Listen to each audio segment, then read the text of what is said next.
जय हिंद बच्चों, भारतीय युवा क्लासेस में आप सभी का स्वागत है। इससे पिछले क्लास में हम प्रश्नावली 8.1 का 9 तक बता चुके थे। आज हम इसका 10 प्रश्न संख्या 10 से बताने जा रहे हैं, तो आप लोग सही से समझते हुए आगे बढ़िए।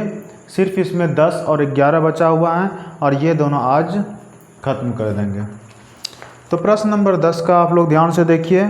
कह रहा है इसमें कि त्रिभुज PQR में जिसका कोण Q समकोण है और PR + QR बराबर 25 सेंटीमीटर और PQ बराबर 5 सेंटीमीटर, तो sin P और cos P और tan P का मान ज्ञात कीजिए।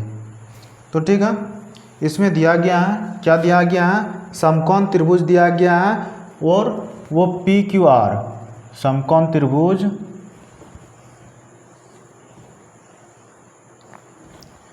PQR, ये प्रश्न संख्या 10 नंबर है। इसमें दिया गया है कि Q कौन समकोण है, Q एक समकोण यानी कि 90 डिग्री का है। उसके बाद PR + QR, ये दोनों जोड़ करके, ये PR और प्लस QR दोनों को जोड़ करके कितना दिया है, 25 सेंटीमीटर और PQ 5 सेंटीमीटर, PQ 5 सेंटीमीटर। चलिए जो जो दिया है वो लिख लेते हैं। गिवन दैट में दिया गया है PQ बराबर 5 सेंटीमीटर और PR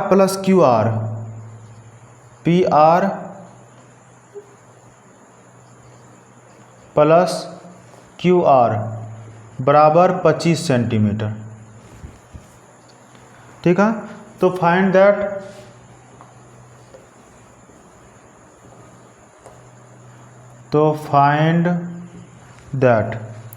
दैट में क्या बोल रहा है, sin P cos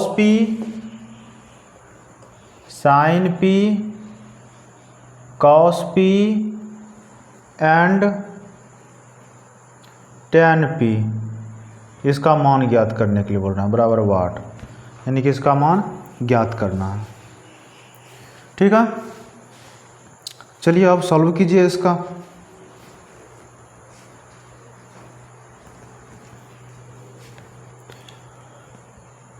सॉल्यूशन में इसका क्या हो जाएगा, PQR जो है वो पाइथागोरस प्रमेय है, यानी कि समकोण त्रिभुज है। समकोण त्रिभुज रहेगा तो वहाँ पर पाइथागोरस प्रमेय का नियम लगेगा। यहाँ लिख देंगे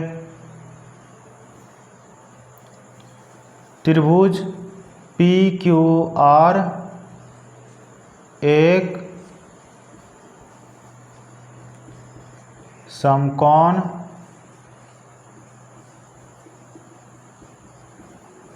त्रिभुज है, इसलिए पाइथागोरस प्रमेय से, ठीक है, पाइथागोरस प्रमेय का नियम लगाना है इसमें। और पाइथागोरस प्रमेय हमेशा याद रखना है। इसका क्या हो जाता है, h² बराबर P² + B²। h जो है PR है, तो यहाँ लिख दीजिए PR का स्क्वायर बराबर P जो है 5² यानी कि 5 है, तो इसका स्क्वायर प्लस B जो है, B के जगह नहीं कुछ है तो QR यानी कि भुजा है QR, इसका स्क्वायर। ठीक है, देखिए इसका ये दोनों का तो मान नहीं है, इसीलिए इसको एक जगह कर दीजिए। PR का स्क्वायर ये प्लस में है, इस पर आके माइनस हो जाएगा, QR का स्क्वायर बराबर 5 का स्क्वायर 25। ठीक है, ये तो हुआ। लेकिन PR² - QR², यहाँ एक फॉर्मूला लग रहा है, A² - B²। इसका फॉर्मूला होता है A + B × A - बी, ये फॉर्मूला होता है। तो वही लगाएंगे ए प्लस बी, ए प्लस बी, ए के जगह पी आर है और बी के जगह पे क्यू आर है। तो ए प्लस बी यानी कि P R plus Q are, फिर ए माइनस बी, ए के जगह पे पी आर, फिर बी के जगह पे क्यू आर, ठीक है, माइनस में क्यू आर बराबर 25, ठीक है। अब यहाँ जो है P R plus Q R, इसमें P R plus Q R बराबर दे चुका है 25। P R plus Q R के जगह पे क्या लिख देंगे 25, यहाँ दे दीजिए 25। यहाँ पर पी आर इंटू है, गुना है, गुना P R minus Q R बराबर 25। अब ये 25 अचर पद है तो इस पर आएगा, तो P R minus Q R बराबर, ये कट गया एक बार में तो 1, P R minus Q R बराबर 1। ये वाला को समीकरण 2 मान लेंगे और यहाँ जो समीकरण 1 मान लेंगे, क्योंकि पी आर और क्यू आर दोनों जगह क्या आ गया, अलग अलग आ गया, यानी कि एक ही में ऐड होकर के आ गया है। तो यहाँ पी आर अलग भुजा है, क्यू आर अलग भुजा है, लेकिन यहाँ समीकरण बना रहे हैं इसलिए क्योंकि P R plus Q R यहाँ आ गया, यहाँ P R minus Q R आ गया। इसको अलग करके एक ही नियम अपनाना होगा, जो कि समीकरण का नियम अप्लाई करके इसको सॉल्व करेंगे तो यहाँ पर पी आर और क्यू आर का दोनों का अलग अलग मान निकल जाएगा, ठीक है। तो इसको अब चलिए सॉल्व करते हैं, इसमें समीकरण 1 और समीकरण 2 से।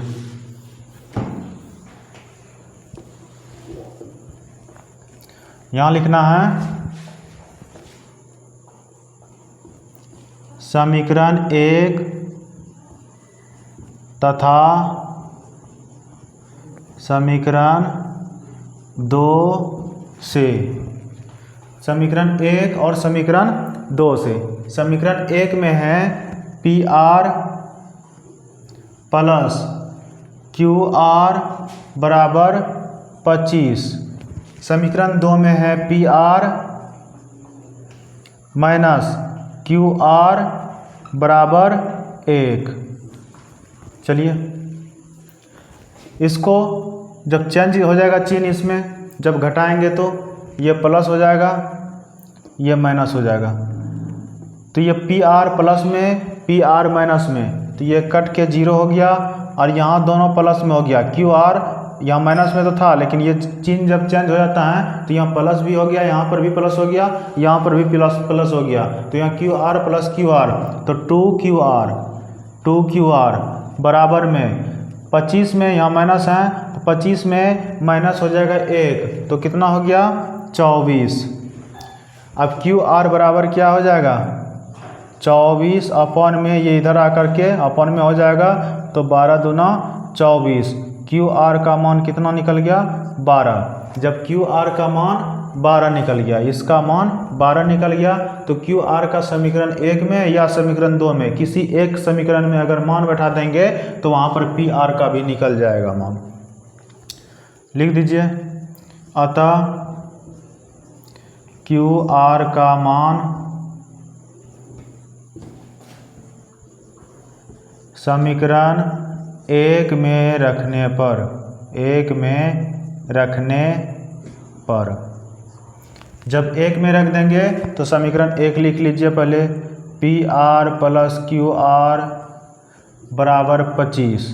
तो पी आर के पास तो कुछ नहीं है तो पी आर रहने दीजिए, प्लस क्यू आर के पास 12 है, 12 दे दीजिए, अब बराबर 25। पी आर बराबर, ये प्लस में है तो बराबर के इस पर जाएगा तो माइनस में हो जाएगा, तो 25 माइनस में 12, तो पी आर बराबर क्या हो जाएगा 25 में 12 माइनस हो जाएगा तो 13, यानी कि पी आर का मान कितना निकल गया 13। अब हो गया, ये जब बन गया तो अब क्या करना है, सिर्फ मान अब निकाल लेना है। मान निकल चुका, अब क्या करना है, पुट कर देना है। किस में, साइन में, कॉस में और टेन में। ठीक है, तो लिख दीजिए साइन, कौन का बात हो रहा है, कितना, किसका, पी का, यानी कि पी, साइन पी बराबर, इसका फॉर्मूला होता है बी बाय एच बराबर। अब साइन पी का बी कौन सा है, यानी कि कौन पी का पी, अच्छा कौन पी का पी बाय एच, तो पी इसके सामने वाला भुजा पी हो जाएगा, तो कितना है 12, यहाँ पर 12 रख दीजिए। एच कितना है 13, तो यहाँ 13 लिख दीजिए, ये एक आंसर हो गया। उसके बाद कॉस पी बराबर, कॉस का क्या होता है फॉर्मूला, याद रखना है, इसका होता है बी बाय एच, वो ट्रिक जो बताए थे वो हमेशा याद रखना है। कॉस पी का होता है बी बाय एच, तो बी जो है कि कौन सा कौन के लिए बी है लेना है, कौन पी के लिए। कौन पी का सामने वाला भुजा 12 है, तो इसके बगल वाला भुजा कौन सा हो जाएगा 5, यानी कि 5 जो हो गया, ये पी क्यू जो भुजा हो गया वो बी हो गया। तो पी क्यू के जगह कितना है 5 बटे एच फिक्स रहता है हमेशा, ये 13, इसका एक आंसर निकल गया। अब टेन पी का, यहाँ भी कौन पी का ही बात हो रहा है, कौन पी का सामने वाला, पहले टेन थीटा का क्या होता है, तो टेन थीटा का होता है पी बाय बी, यानी कि लंब बटे आधार। ये हमेशा याद रखना है कि पी कहते किसको हैं, एच कहते किसको हैं, बी किसको कहते हैं। तो ये हम बेसिक में बता चुके हैं, पी का मतलब क्या होता है, बी का मतलब क्या होता है, एच का मतलब क्या होता है, वो बेसिक आप लोग देख लें, तभी ये वाला समझ में आएगा। तो P यानी कि लंब, परपेंडिकुलर, तो परपेंडिकुलर कौन सा हो जाएगा कौन P के लिए, तो सामने वाला भुजा परपेंडिकुलर, यानी कि 12। अब B कौन सा हो जाएगा बगल वाला, यानी कि 5, आंसर इसका भी हो गया। ठीक है, तो ये क्वेश्चन नंबर 10 का पूरा सॉल्व हो गया। आप लोग इसका स्क्रीनशॉट भी ले सकते हैं, वो ले लीजिए। उसके बाद आ जाइए आप क्वेश्चन नंबर 11 में, जो कि बहुत ईजी है, इसमें सिर्फ सत्य असत्य बताना है। क्वेश्चन नंबर 11 में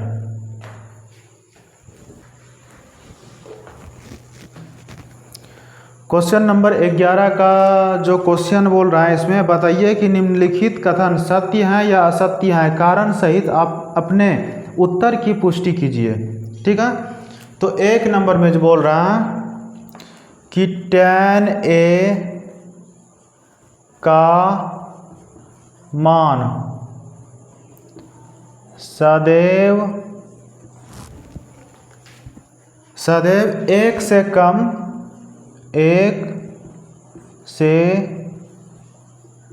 कम होता है।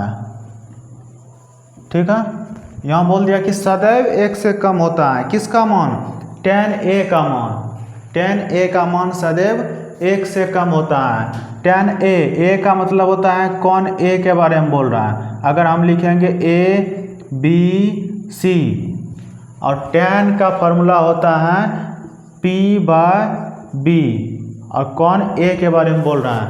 मान लीजिए कि इसका कौन A के सामने वाला भुजा लंब हो जाएगा ये, ठीक है, और इसका रहेगा 4, और बगल यानी कि B का मान रहेगा 3, तो इसको अगर लिखना चाहेंगे तो 4/3 हो जाएगा, 4/3।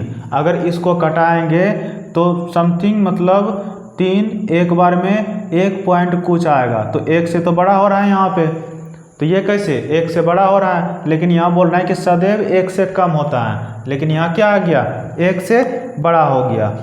चलिए एक तरफ तो ये आया, और मान लीजिए कि इसी का ये समकोण त्रिभुज में कौन A यहाँ से नहीं हो करके कौन A यहाँ से हम शुरू कर दें, ABC, तो इस बार अगर यहाँ पर 4 रहेगा, यहाँ 3 रहेगा, तो इसके सामने वाला भुजा लंब हो जाएगा, यानी कि लंब कितना रहेगा 3 और बटे 4, तो इस बार जो कटाएंगे हम तो 1 से कम हो जाएगा।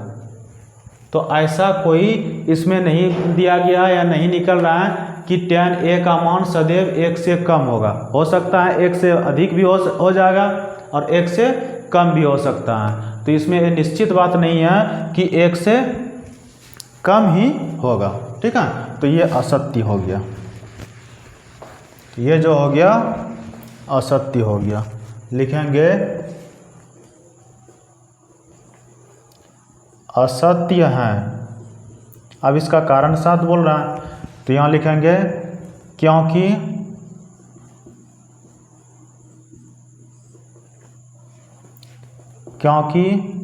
कोण A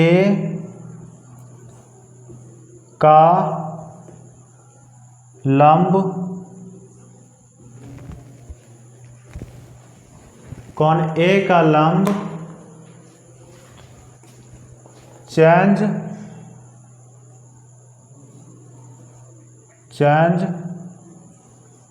हो जाता है। कभी लंब, अगर कोण A का लंब कभी कभी चेंज हो जाता है,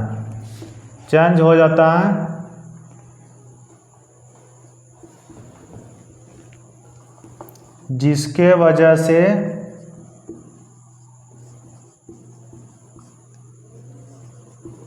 tan A का मान भी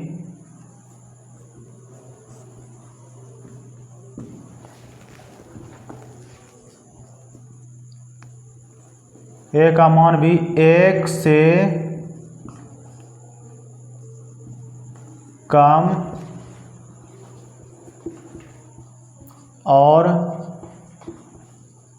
अधिक हो सकता है या होता है। कम या अधिक, 1 से कम या अधिक होते रहता है। ऐसा कोई फिक्स नहीं है कि tan A का मान कोण A के मान के बारे में बोल रहा है कि 1 से कम ही होगा, ऐसा कोई फिक्स नहीं है। वो कभी 1 से ज़्यादा हो सकता है और कभी 1 से कम भी हो सकता है। ठीक है, अब 2 नंबर में देखिए क्या कह रहा है। 2 नंबर में जो बोल रहा है कि कोण A के किसी मान के लिए sec A बराबर 12/5 है। ठीक है, यहाँ बोल रहा है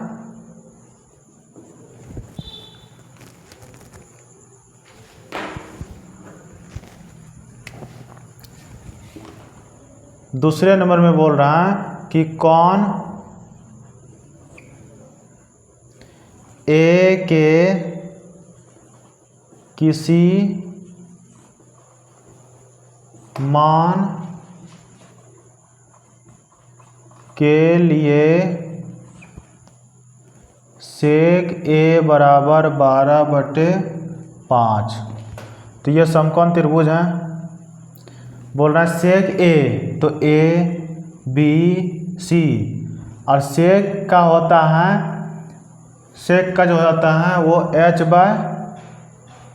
h/b होता है। ठीक है, तो h का मान जो है 12 है और कोण A के सामने वाला P A, तो B कितना हो गया 5। ठीक है, तो ये 12 और ये 5। तो बोल रहे हैं कोण A के लिए किसी मान के लिए sec A बराबर 12/5 है या हो सकता है। हाँ सत्य है, क्योंकि हमेशा ये वाला भुजा या ये वाला भुजा ये वाली भुजा से, कर्ण वाली भुजा से जो है वो छोटी होती है, दोनों में से कोई। ठीक है, तो यहाँ भी वही हो रहा है। ये 12 जो है 5 से बड़ा है, यानी कि ये भुजा से ये 12 बड़ा है।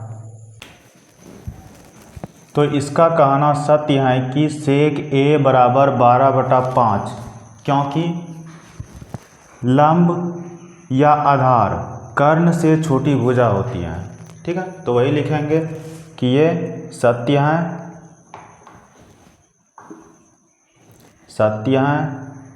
अब इसका कारण लिख देना है। कारण है क्योंकि समकोण त्रिभुज में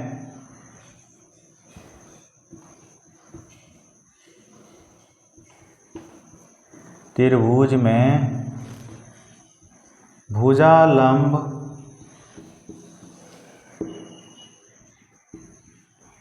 या आधार यानी भुजा आधार से बड़ी भुजा कर्ण होती है, कर्ण होती है। लेकिन यहाँ लंब तो 5 छोटी हैं और ये 12 बड़ी हैं, इसलिए ये सत्य हो गया। अगर यहाँ भी कहता कि आधार इसमें 12 से कम हो जाता तो यहाँ भी सत्य होता। ठीक है, तो ये क्वेश्चन का सॉल्व हो गया। अब 3 नंबर का कह रहा है कॉस ए कॉन ए के कोसेंट के लिए प्रयुक्त एक संक्षिप्त रूप है। कॉस ए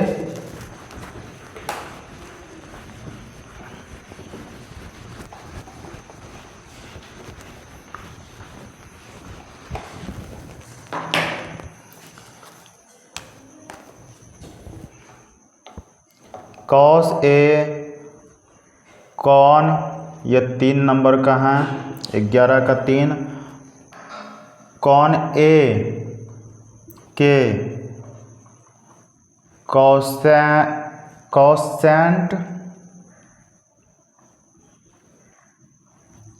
के लिए प्रयुक्त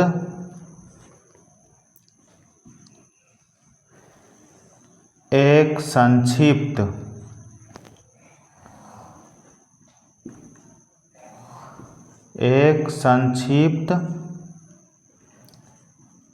रूप है। बोल रहा है कि कॉस का फुल फॉर्म कोसेंट होता है। संक्षिप्त का मतलब यही होता है, कॉस का फुल फॉर्म कोसेंट, ये प्रश्न के अनुसार से। लेकिन ये तो गलत है, क्योंकि कॉस का फुल फॉर्म होता है, कॉस का फुल फॉर्म होता है कोसाइन, कोसाइन होता है। लेकिन यहाँ कोसेंट है जो कि कोसेक का होता है।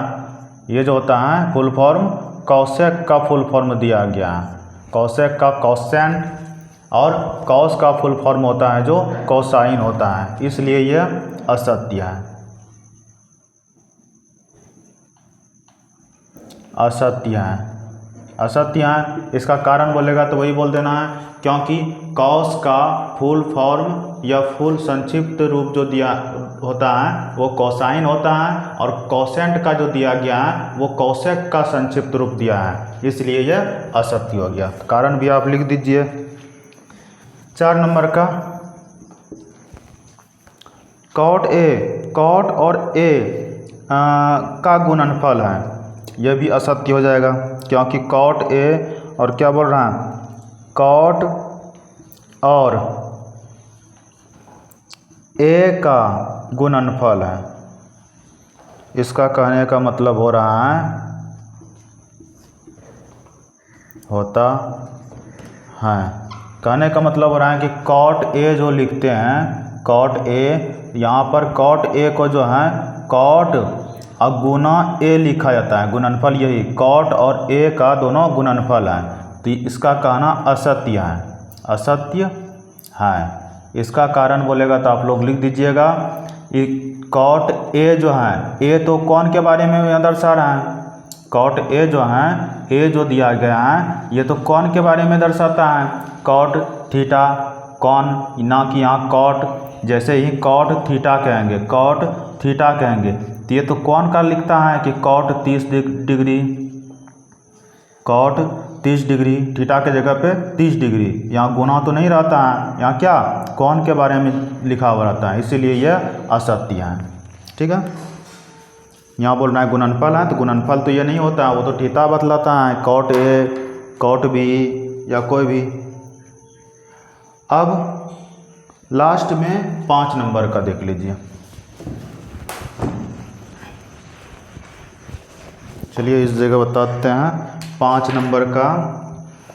5 नंबर का बोल रहा है किसी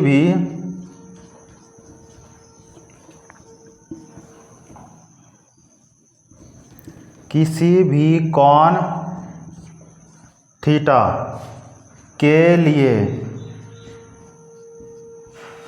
लिए साइन थीटा बराबर 4/3। ठीक है, अब इसका देखते हैं। साइन थीटा, यह अगर समकोण त्रिभुज में एक और बताए थे जो कि 2 नंबर का था, वो सेम है। साइन का होता है P/H, यहाँ पर है थीटा ABC, P/H, तो यहाँ पर P कॉन A, यहाँ कॉन थीटा, कॉन A को मान लीजिए थीटा, कॉन थीटा के सामने वाला P हो जाएगा, तो P कितना दिया है 4, यहाँ 4, और H जो दिया है 3 दिया है, ये भी ठीक है। H जो दिया है 3 दिया है, लेकिन यहाँ पर हम क्या बताए थे अभी जस्ट जो लिखे थे कारण सहित, ये 2 नंबर का, इसमें ये बताए थे कि लंब या आधार बोलेगा तो ये लंब या आधार ये कर्ण से छोटी भुजा होती है। ठीक है, कर्ण से छोटी भुजा या तो लंब रहे या तो आधार रहे, दोनों को जोड़ेंगे तब फिर ये कर्ण के बराबर में आएगा, लेकिन जोड़ने के बाद नहीं। ये ऐसे अगर अलग अलग कहेंगे कि लंब जो है वो कर्ण से बड़ी भुजा है तो ये गलत हो जाएगा, या कर्ण से आधार बड़ी भुजा है तो ये गलत होगा। कर्ण से हमेशा लंब या आधार कोई भी दोनों भुजा ले लीजिए, वो हमेशा छोटी भुजा होती है, लेकिन यहाँ पर जो दिया गया है लंब जो दिया गया है ये 4 जो दिया है बड़ी दे दिया है, और कर्ण जो दे दिया है छोटी दे दिया है 3 ही, इसलिए यह क्या हो गया, असत्य हो गया। इसका कारण जो है 2 नंबर में लिखा दिए थे, असत्य आंसर। ठीक है, तो आज इतना ही। आप लोग समाज के बड़ों को सम्मान दें और बच्चों को प्यार दें, और समाज में नशा मुक्त का माहौल बनाएं, ताकि हमारे समाज के सभी बच्चे नशा के क्षेत्र में ना जाकर शिक्षा के क्षेत्र में जाए, तभी हमारे समाज का विकास हो पाएगा। तो ठीक है, मिलते हैं अगले दिन में। सबको जय हिंद, जय भारत।